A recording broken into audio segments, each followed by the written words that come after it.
According to military and administration officials, the Obama administration has decided to begin publicly walking away from what it once touted as key deadlines in the war in Afghanistan, in an effort to de-emphasize President Barack Obama's pledge that he'd begin withdrawing U.S. forces in July of 2011.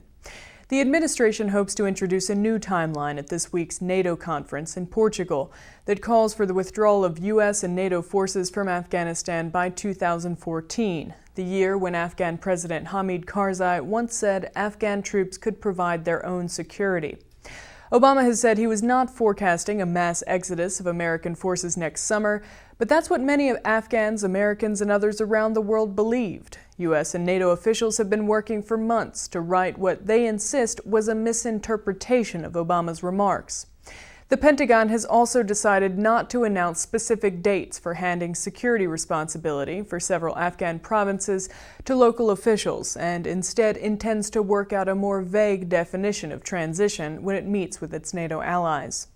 Officials told McClatchy newspapers that what a year ago had been touted as an extensive December review of the strategy now also will be less expansive and will offer no major changes in strategy.